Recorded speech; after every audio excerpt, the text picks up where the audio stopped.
United stand. It's Bournemouth versus Manchester United preview time. We'll also be talking about Ole Gunnar Solskjaer. Is this revolution real, or is it just paper in the cracks? We'll be talking about that and a lot of other things. It is Halloween. That's why I'm wearing this silly mask. I'm getting very hot, so I'm going to take it off. Get rid of Lingard forever. That's what the devil says. I don't know whether he's right. But look, realistically, let's get into the show. Manchester United versus Bournemouth. And I just want to say, first of all, I make no apologies about enjoying the last 24 hours. I mean, look, we'll get into it tonight. I think there's some really interesting conversations to have. But I've enjoyed the last 24 hours. We went and beat a team that we all pretty much predicted were going to beat us. I changed my stance just before kickoff when I saw the team news and I said, I think we're going to win this 2-1, and we did. Rashford scored a free kick, of which we'll probably... I said last night, and I've said it again and again, I think it's better than Ronaldo's. But where does that leave us now? 3 away games, 3 wins, but this Bournemouth game for me is the cherry on the cake. You win this game, and they are called the cherries, so I've thought that through. We win this game, and I genuinely think we've got something on our hands. We've got a revolution on our hands. But there's a lot I want to discuss. I can't stand the 3-5-2. I saw some of the fan cams last night. I saw some people last night. I bloody hate it. I don't know why people accept it and think that it's something good, because I don't. I think it's crap. I can't stand it at all. And did we create many chances last night? Did we have loads of possession? And was it a good game to watch from a United attacking point of view? Probably no, and no. But what it did do, we've got Colchester in the semi-final, in the quarterfinals. We should be getting to a semi-final of the Carabao Cup. You can get into Europa League through that, and you can win silverware. Positives. But we'd probably have to beat Manchester City along the way. So lots to talk about tonight. We'll talk about my predicted 11 on as well. We're going to talk about McTominay, Ole versus Jose. Very interesting thing. You're going to want to hear that. The good run and discipline, Lingard. Lots and lots to discuss as per. But I just wanted to play you this as well. You can watch the full video to this. Links in the video description. But very interesting. Just give it a listen. Maybe if you dive in the penalty area to try and con a penalty, could that be a red card offence? Should divers see red card debate? We've left our comments on the video in there. Links in the video description for that. But should divers get red cards? This is something that, is relevant to United. We had it with Ronaldo. We had it with Ashley Young. We've had it with Dan James as well. Interesting debate. Check out what we've said on the video description by clicking the link in the video description. But realistically, is that not what VAR is for? To stop diving anyway. So should you then get a red card? I mean, hypothetically, I suppose the scenario is you're playing at the weekend. Callum Wilson goes into the box, takes a dive, referee gives a penalty, they check it on VAR, it's no penalty. Should you then be sending Callum Wilson off as well? Links in the video description. Interesting debate, well worth a watch. Link in the video description. Go and check it out with 888 Sport. But on with Manchester United. Somebody said rest in peace Daniel James. There's no way Dan James dived last night. He may have felt the contact and gone down, but as I've said many times before, that is not a dive. If a defender is stupid enough to make an illegal action and touch a player, they've got every right to go down. That is not diving or simulation as far as I'm concerned. But yeah, check out our comments on that. Right. Interesting thing here. Let's talk about the game last night before we go into Bournemouth. Because Bournemouth, Zane Miassi says, Mark, Arsenal and United play boring football with managers that are clueless and have no charisma. Well, interesting that Zane says that, because a lot of people still, last night and today, have said, I'm not fooled, it's still crap football. If it wasn't for another penalty and a worldie by Rashford, it would have been a shit display by Manchester United. This is not a revolution. Ollie has ground out some results, which he will do every now and again. But, actually, are we any better? We were poor against Partizan and we scraped a win. We beat a crappy Norwich side and we beat a Chelsea side that had 4 18-year-olds in it, and we only beat them because of a world-class goal. You could look at it like that. I think there's pros and positives. I think confidence and momentum are the positives. I think in relation to Bournemouth at the weekend, very interesting game. I said it even before the Chelsea game. The Bournemouth game is the key because they're on the same amount of points as us, 13. We're in 7th at the moment. If we win this game, you've then got Brighton, Villa, Sheffield United to come in the league. We could really get a run going. And also on top of that, we're going to play a team that's probably a better version of Newcastle. Defensively, Bournemouth are quite good. They sort of play 2 banks of 4. They have 2 midfielders who are very disciplined. They play 2 up front and they don't concede many goals. So they will sit back and they will hit us. And that's something that United don't like playing against. So if we can win this game on Saturday, which I think we will, then that is progression. Where we go with formations is very interesting. I want to talk about that in a minute. But let me just say something to you. I read something today that really, really caught my eye. And I know there's going to be people in the live comments who are really pro-Ollie. There's going to be still people in there who actually I respect. You know, you shouldn't be changing your opinion in a week. Maybe you're starting to change your opinion, but I still believe that there will be a lot of Ollie outers out there. In fact, I know there is. So I saw a comment last night and it got a lot of stick. And it was something along the lines of, everybody is just falling into this trap. It's still really, really crappy football. It's no better than Mourinho, and it's only because it's Ollie the legend that he gets away with it. If that was Mourinho, people would go mad. When we played Juventus this time last year, we won 2-1 in Turin against Ronaldo's Juventus, and people were still moaning, saying Mourinho's crap. We go and beat a reserve Chelsea 2-1, and everyone's singing Ollie's at the wheel. The replies were along the lines of United are a much better team under Ollie than they were under Jose. So I had a quick look at that Juventus game and checked the stats of it, right? We played in Turin and we had 45% possession. Last night at Stamford Bridge, we had 34%, so that's a drop-off. In Turin, we had 9 shots on goal. At Stamford Bridge, we had 7. In Turin, we had 3 shots on goal. At Stamford Bridge, we had 3. In Turin, we had 3 corners. At Stamford Bridge, we had 2. So, look. You know, that was against first-team Juventus side, and we had better stats than we did last night. So you could flip that around and say there are similarities between Jose and Ollie. And you know what? I think that there probably is in some ways. But I think what you've got to remember is a year ago under Mourinho, that was his 3rd year in charge. This is Ollie's 1st. He's not even been here a year yet. So you've got to give him that patience. I agree. We've got to give him that patience. And we've also got to hope that this is the start of something. Because if it isn't, he will be gone. It's as simple as that. For me, tune in, Mark. Hate United. Love you from St. Lucia, says Dano Jr. Fair enough, mate. For me, though, the most important thing that Ollie's got to do at the weekend is pick the team on the left. Is go back to the 4-3-3, because I think that's where we see the best United. We've seen this 3-5-2, and I don't understand, and I want to get into the live comments just for a couple of minutes about this. What do you prefer? Do you prefer the 3-5-2 or do you prefer the 4-3-3? Because we had fan cameras with Flex last night, and some of them were waxing lyrical about this 3-5-2, saying it's brilliant. I absolutely love it. I hate it. I absolutely hate it. We played it against Partizan Belgrade. We were shit. We played it against Liverpool at home. We parked the bus. And we played it last night and we created nothing. Absolutely nothing. I didn't like the game last night. I liked the result, but I didn't like the game because I'm just fed up of us making... Basically, what it is, it's attack against defence. You saw it. Chelsea created nothing in that first half, and we just tried to hit them on the break, and we got the penalty, and then we went to 4-3-3, and then the game... I thought the last 20 minutes, the game was really interesting, because we went 4-3-3, and it was more of a 50-50 game. For the first 70 minutes, it's attack against defence. I don't like that. I don't like that. I mean, look, I know I described us as a Stoke City last night. I don't think we're a Stoke City.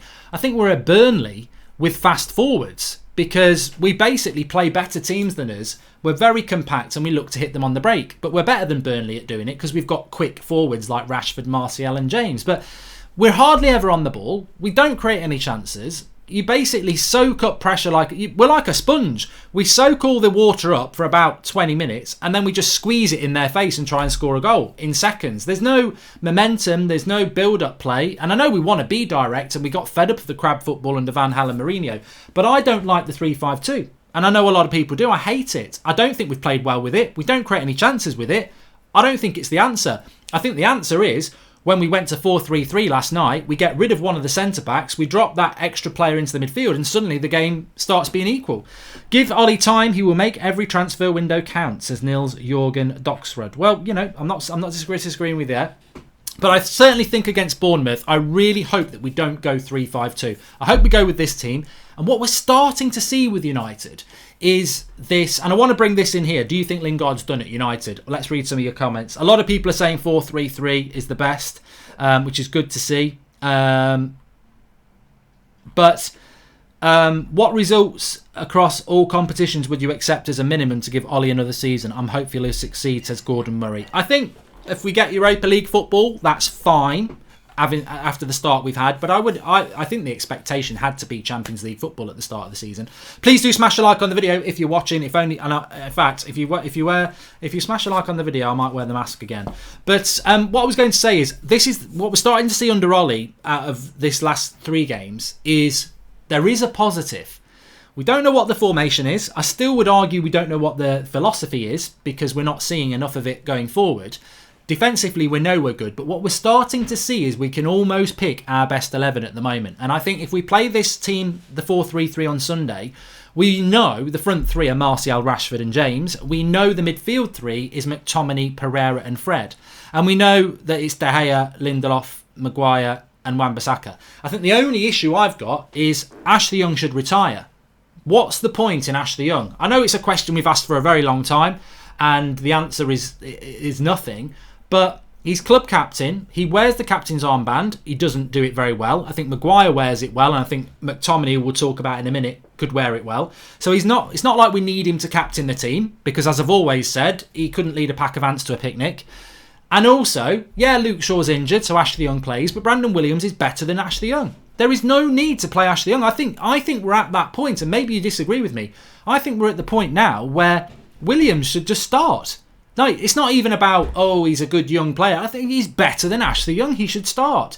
Hudson-Odoi's getting loads of stick today, and I feel sorry for him because actually Williams is just a very good fullback and did a very good job on him. So for me, Williams should play on Saturday. He won't. It will be Ashley Young, but it shouldn't be Ashley Young. It should be Williams, 100%.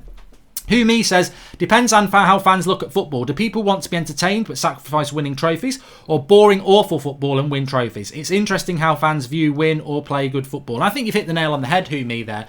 I think some United fans just want us to start winning and start building out. And I think some fans actually think that, yeah, it's great to win, but we shouldn't be playing badly as well.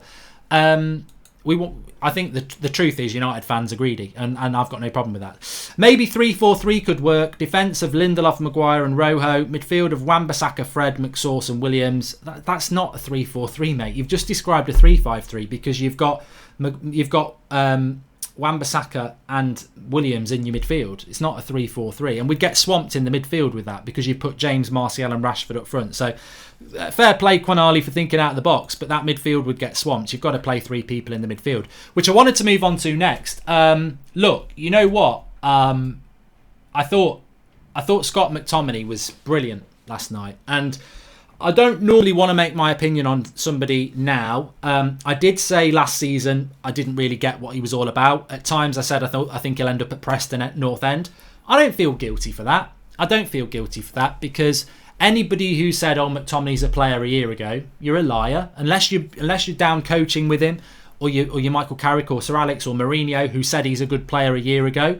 We weren't seeing that. You know, Jose Mourinho created and gave him Player of the Year 2 seasons ago. Like, he was doing a year ago, he wasn't doing anything. I didn't know what he was all about. I didn't think he was good in the air. I didn't think he was good at tackling. I didn't think he was good on the ball. We just weren't seeing it in a United shirt. But clearly, behind closed doors in training, they see a real player. I said it in the summer. I think he's going to have a big season. I don't know why. I just felt he was going to have a big season, and he is. He's brilliant. He's absolutely superb. He's got absolutely everything we need. And what I saw, I was waiting with McTominay because I thought against Liverpool he did okay. But last night, against Jorginho and Kovacic, who are very good midfielders, he dominated that midfield. Physically, tenacious, quick across the ground, good at rotating the ball. He does make mistakes, but that's because he's making risks on the ball as well. I thought McTominay was superb last night. I think the jury's still out on Fred, but I can see McTominay. I've said this a couple of times in the last week. He's a young 22. He's 23 in December, but he's a young 22. He reminds me of a 19, 20-year-old. He's just a late developer, and I think he's going to get better and better. So I'm really, really pleased with him. But I tell you what I'm really pleased about as well. We're winning 1-0. They equalise. He takes Lingard off and he brings Pereira on. And like, Lingard can't do it at the moment. Lingard can't do it against Astana. He can't do it against Chelsea reserves. He can't do it in the league. He can't do it anywhere. And I think Ollie's now figured it out that your Lingard's is just not good enough. So I think that to me is a real positive. It looks like Pereira is the number one choice. And I think Pereira, again, is a bit like Fred. He's doing good at the moment. But, you know, are they long-term going to be good enough? I don't know. But we also know that United are interested in Maddison. United would like an NDD. So, you know, realistically, if Fred, McTominay and Pereira stay at United for the next 5 years, one of them will probably be a first teamer and two of them will probably be backup, which is fine. We're happy about that. But for the now, they're our best three and they're doing a really, really good job. Do you think our centre-backs are starting to make some small mistakes because of our attacking way of playing? Scott and Fred are playing further up, says Bala Krishna.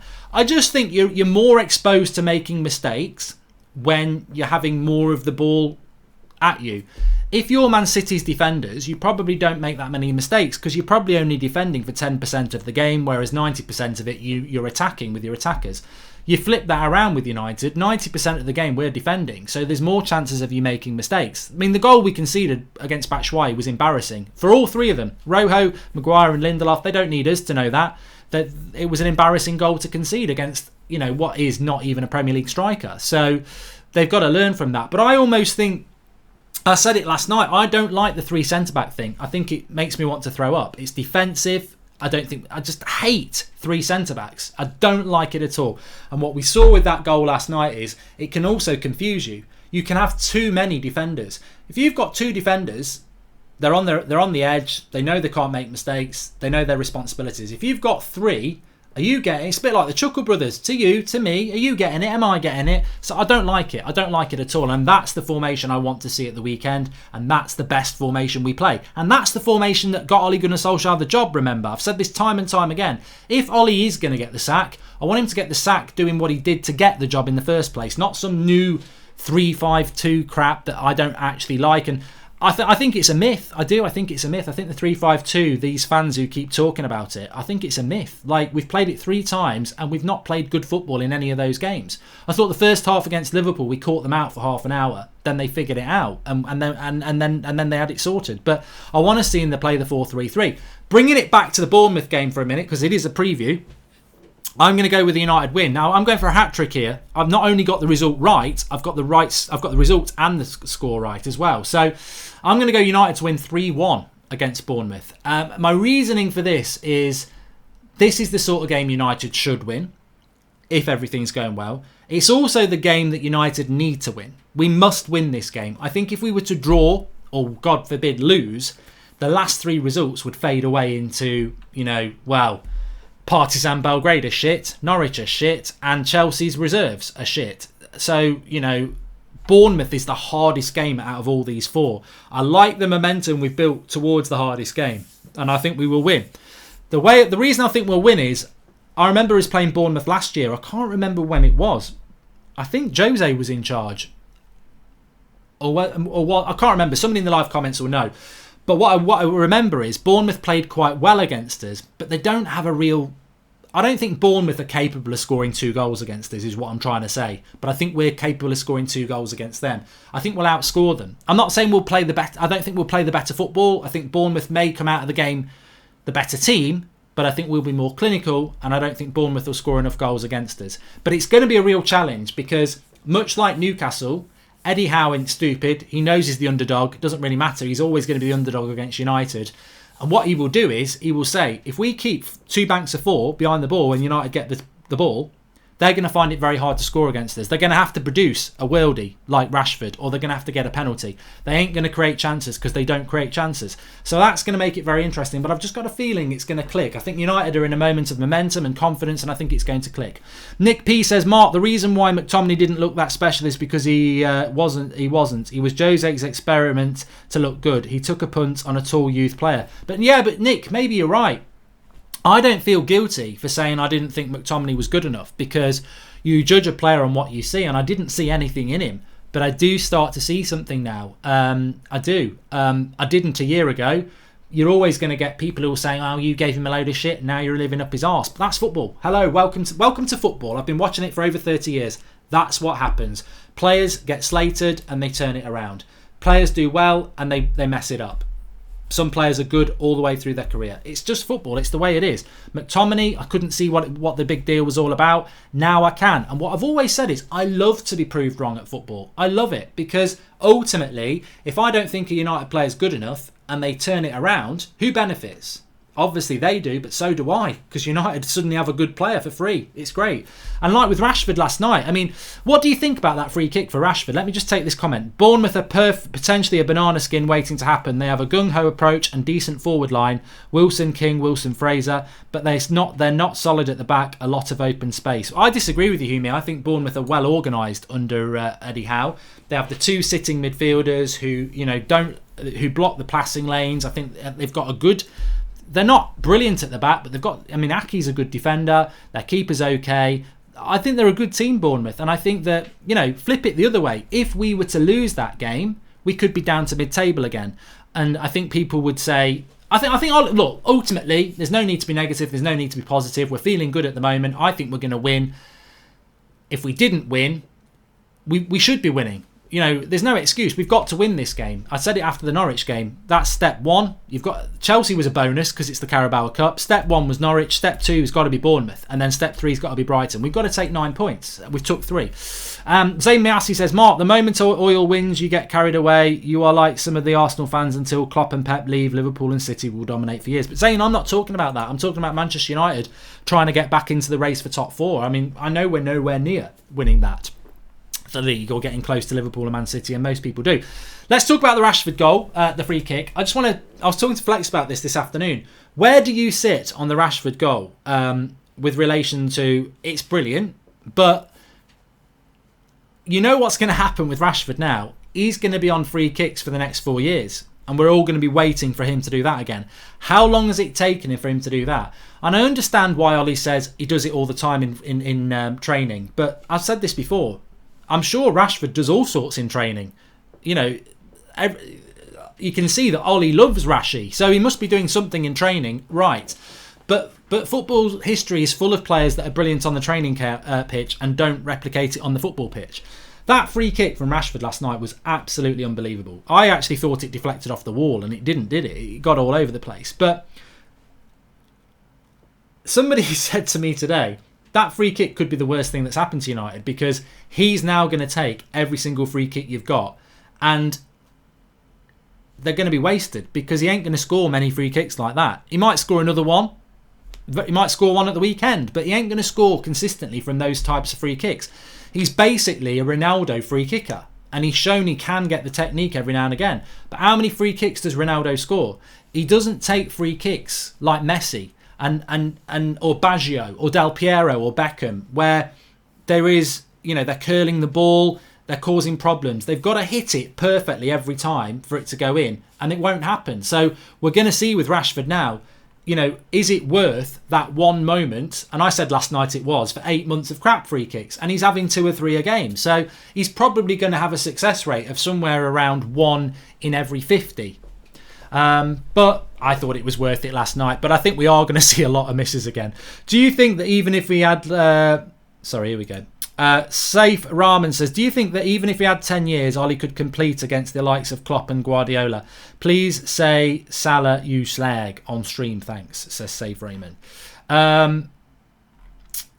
Look, I don't even want to get into that, because if we lose to Bournemouth at the weekend, this comment I'm about to make suddenly becomes even more idiotic than it probably is now. But I want Ole Gunnar Solskjaer to be successful. Of course I do, because there's many reasons. 1, I love him as a legend of the club. 2, he's a fan of the club. 3, there's nothing better than having somebody like that romantically winning. It would just be a brilliant period in our career, our United history. Secondly, it's the easiest thing for Ole Gunnar Solskjaer to be successful, because if we let him go, we've got to pay him off. We've got to pay lots of money for a new manager who might not work, who want to bring their own players in. It's a lot of upheaval. So I want Ollie to do well. Do I think he's anywhere near Klopp and Pep? No. I think Ole Gunnar Solskjaer at this moment in time is probably closer to Eddie Howe. And Eddie Howe may well be a better coach than him. So, let's not lose sight of the fact that Ollie got this job because he's a legend of the club. I don't think he's a great coach. I don't think he's a proven coach. And I think he makes mistakes. And I think he still makes mistakes. And actually, you know what? We're not talking about it now, but I think he made a mistake with the team selection last night. I think that to play virtually a full team that you played on Sunday, that you're going to play on Saturday, it's almost unforgivable to play 3 90-minute games in 6 days with virtually all of your first team. I mean, you're asking for trouble. At a minimum, you're going to get burnout. Even worse, we might pick up more injuries. So, as I said last night, I don't understand why you give Phil Jones a 5-year contract on 100 grand a week, or you give Juan Mata a 3-year contract on 140 grand a week, but you don't play them in the Carabao Cup to give players a rest. I know why he did it, because he wanted to win the game and it worked, but I think he should be using more of his squad, and I think that's naivety. But he can. The great thing about naivety is if you can work your way through it and learn from it and stay in the job, it's like getting in a boxing ring, isn't it, against somebody who's decent. As long as you've got a bit of talent and you can weave and duck and dive and learn and get stronger, you could turn into a real big hitter. But there'll be some more drop-offs and there'll be some more good days. It's just whether he can survive. Mark, there's a misconception that Lingard is a youth player. He's 27 and the same age as Eriksen. He is an Everton or West Ham player at best, says Simon Cliff. Well, we'll come back to Lingard. And Isaac Calder says, do you think the next two best clubs being a derby and a huge rivalry could help us in a few years when we improve? Do you think the next two best clubs being a derby and a huge rivalry? It should be a motivator, Isaac. It should be. Liverpool and City being the two clubs to aim for should be. But at the end of the day, I don't think United, we're nowhere near looking at Liverpool or Man City. We're not really even nearly looking at Chelsea at the moment, are we? We've got to take care of business ourselves. We've got to find a bit of consistency and a bit of a rhythm and a bit of momentum. We've had that over the last week. We've got to beat Bournemouth, then we've got to beat Brighton, then we're into the international break, and then we've got to take it on a run over Christmas where there's loads of games. And if we come out of it with a couple of signings in January maybe, or even a decent signing in January, and we're in the race, then we're in the race again. But we can't make the same mistakes of last year where we drop off in the final couple of months. But going back to what Simon Cliff said about Jesse Lingard, please do smash a like on the video, by the way, and I will wear the mask again for those who missed it. Gordon Murray says, does it seem to you that Rojo is preferred over Jones? Well, I don't think anyone's got a problem with that, Gordon Murray, have they? But yeah, I would say Rojo is preferred over Jones. And Rojo's been pretty steady. He's not making the mistakes I thought he would at the moment. But he has got a mistake in him. Lingard is interesting. I think Lingard's 27 in December, isn't he? I think he is still 26. He's not a youth player. My feeling with Lingard is, and I said it last night, I'm just about done with him. I think even if he scored against Bournemouth at the weekend, I'm just about done with him. I see this player who is so in the public eye. Clothing brands, every bloody advert he can be on, every bloody kit launch, it's Lingard, Lingard, Lingard. Off the pitch, he's world class. On the pitch, he's awful. And the problem with Lingard is it's not a dip in form. It's consistently awful. He's been like it since Christmas. He wasn't particularly good actually last season at all. We're coming up for 2 years when he had that 3-month blip of good form, and then consistently before that and after it, he's very, very poor. He's just not a good footballer. The saving grace with Lingard is, I think, a last 20-minute option off the bench is what he should be. But the problem is, I think at the moment, Ollie still thinks he can be a first-teamer. Jesse still thinks he's a first-teamer, and I think there needs to be an adjustment. Some would say we should sell him, but I actually think there needs to be an adjustment between Lingard and Ollie, where they say, you're not a first-teamer. I know you've got merchandise to sell, and I know you're a big, massive brand, but at Manchester United, you're not a first-teamer. If you think you're a first-teamer, you need to get a move. Maybe it is Everton. Maybe it is Watford. Maybe it's Stoke City. I don't know. But if you want to be a first-teamer, that's where you've got to go. If that's what you want to be, team, brand Jesse Lingard, first-teamer, then you need to go and play for a team that's not Manchester United. If you want to stay at Manchester United, you're a bench player. You're a last 20-minute bench option. You're a Carabao Cup player. And I think that's, for me, where I'm at the moment. I don't warm to the personality because I'm too old for the personality. That's by the by. I've got nothing against the lad, really. I've never met him. He looks like he enjoys life. Great.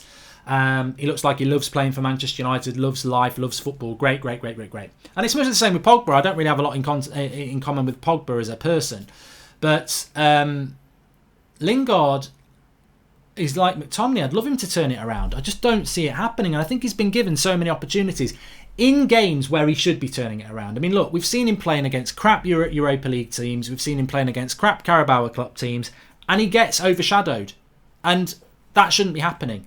There should be glimpses of something. And I think the problem with Lingard is he just isn't good enough. He had that 2 months where everything he touched went in, and everyone thought we've got a hell of a player here. And I think the hardest thing to accept with Lingard is that was a blip. That was a blip. The real Lingard is what we see around that blip for the last 2 years. He's just not good enough. Maybe he's a bench player, but ultimately, how long, is his place on the bench even in jeopardy? Should Lingard be on the bench, or should it actually be Angel Gomez or James Garner? That's the question. I think Lingard's becoming a problem at United, and I think they should be looking to move him on. But the rumour is they're looking to give him a long-term contract, which is stunning. If they give Lingard a new contract, that to me really does epitomise one of the big reasons why United will never be successful again, because we reward people for the wrong reasons. Like, we're trying to give Pogba a new contract to keep him, but we're not thinking about what Pogba's done on the football pitch. We're trying to give Lingard a new contract. Why? What has he done since his last contract 18 months ago to deserve a new one? He's done nothing on the pitch. Off the pitch he makes us a lot of money because he's very, very popular all around the world. But it's on the pitch. Do you think Man City or Liverpool would keep Jesse Lingard at their club for his performances over the last 18 months? He'd be gone. But we are looking to keep players like that because of their merchandise appeal.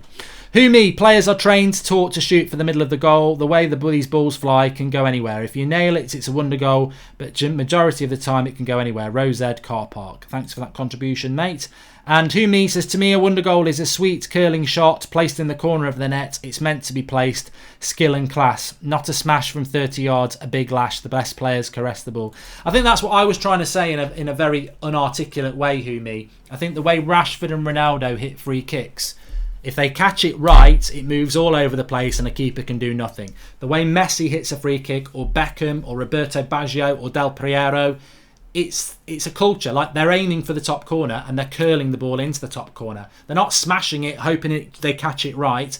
It's going in. There's no way that Rashford's free kick last night, he's aiming for the top of that goal. He's trying to hit it in a certain way that it will go towards that area. When Messi puts it in the top bins, he's practiced that millions of times and he's trying to curl it in. That's why Messi will score more free kicks than a Ronaldo or a Rashford, because they're waiting for a sweet spot, which they'll only hit every now and again.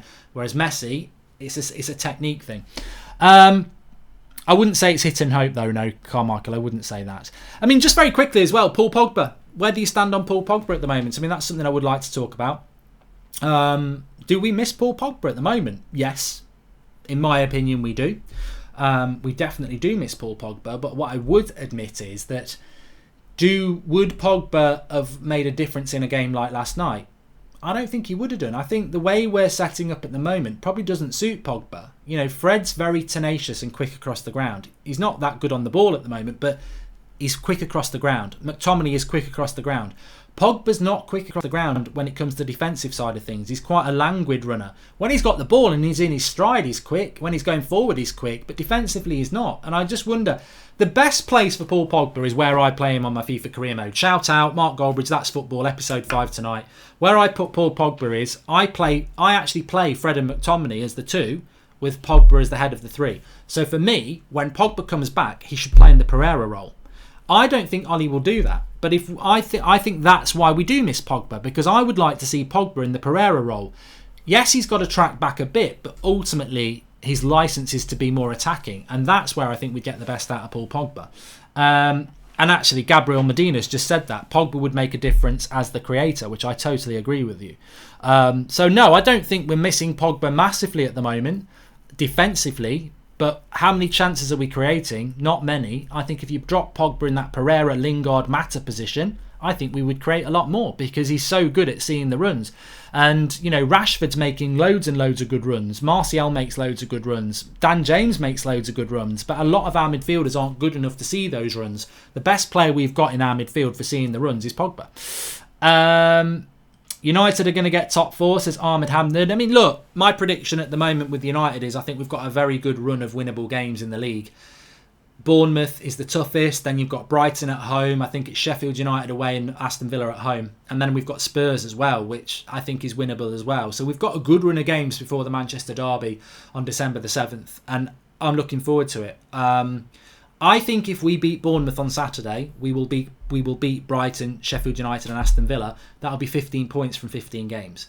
I think if we lose to Bournemouth or draw to Bournemouth at the weekend, we will also drop points against Brighton, Villa or Sheffield United. So Saturday to me, although it's only one game, I think it's a huge game. I think if we win that game away from home against a decent side, there's question marks over Partizan Belgrade, there's question marks over Norwich, and there's question marks over a half-reserve Chelsea side.